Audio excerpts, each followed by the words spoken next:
Hey, this is Sig with Fish Out Loud here. Welcome to Dropshot Secrets, where I'm going to take a moment out here and explain to you why the drop shot techniques that I use and the reason I use them to catch so many big fish and win such large tournaments.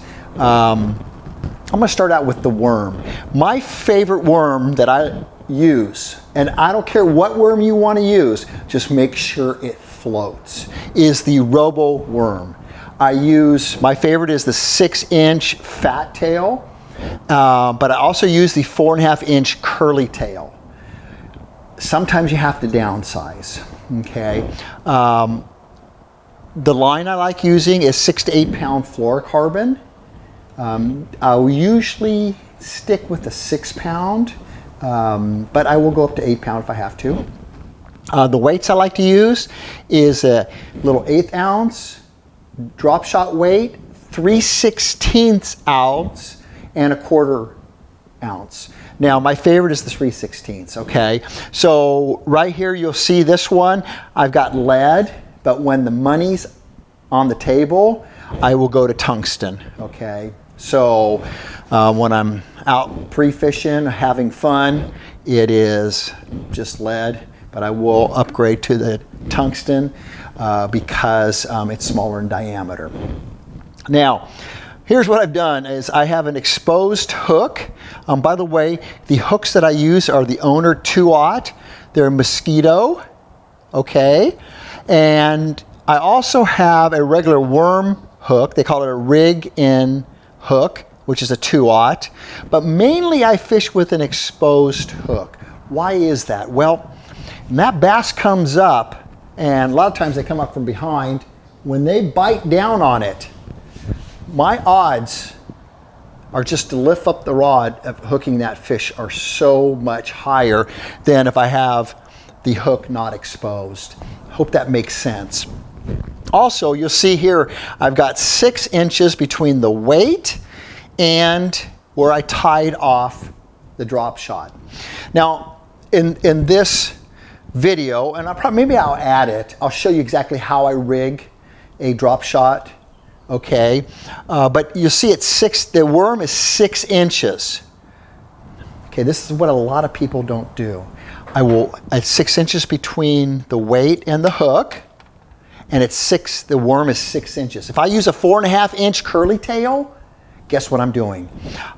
That weight is 4.5 inches. Okay, and what a lot of people do is, here's my rod tip.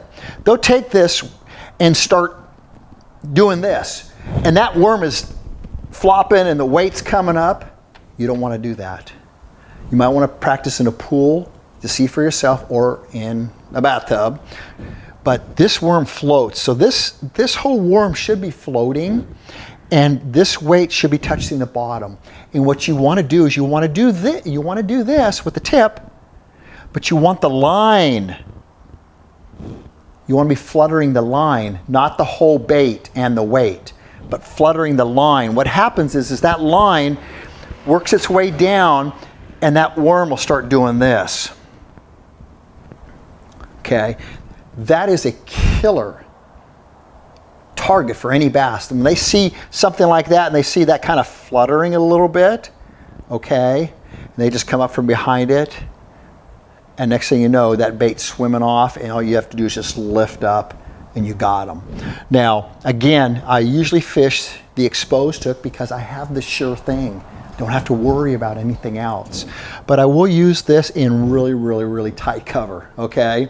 But I use probably this about 15–20% of the time, and I use this open hook about 80% of the times. And if you notice how I rigged that worm,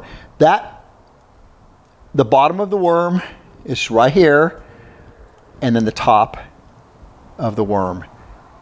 I don't hook it at the tip. I slide it on like that worm. So I'm going to show this to you I'm going to show you right now on how I do that. I'm going to take the 6-inch fat tail. I'm going to take a 2/0 mosquito hook. All right, and then if you can see, I'm going to take that, Work it right about there and slide it all the way up, just like that. I hope that comes out. You can see what I'm talking about. That's exactly how I fish that. Now imagine this thing's a floater and it's right there. And all you're doing is taking your tip and moving the line, not the whole bait and the weight, but just your line. And that line just gives it enough to do this. It's irresistible. Now the colors I like, again, I fish with Roboworm exclusively.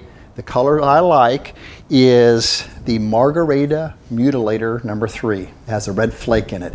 They call it the MM3. MM3. Some of my other favorite baits is the Morning Dawn with red flake. I just like red flake. I love the Prism Shad, okay, and the Bold Bluegill, just to name a few of them, okay, for you. Because here's what I'm trying to prevent. I want you to catch big fish. I don't want you to have to go buy all this stuff and figure all this stuff out. I want you to get hooked up right away, the right way. So let's recap here. The most important thing is to get your tip shaking that line, not lifting the bait or the weight up and lifting it up and down, letting it bounce like this, but to just sit there and shake that line. It's tedious, okay? Takes some patience. Took me a while to figure that out. But the moment I got that line shaken and it works its way down, and that, imagine that worm is just doing this. I'm telling you. I won a Bassmaster event on Lake Havasu in Arizona. It was great. It was great. What a great feeling, because that can be a tough fishery at times. So I hope that helps. These are my drop shot secrets. Again, I don't go up 12 inches or 15 inches. I stay the length of my worm. If your worm is 5 inches, this is going to be 5 inches. Your worm's 8 inches, this is going to be 8 inches, okay? Remember, we're here to teach you how to catch more and bigger fish, and you're always just one cast away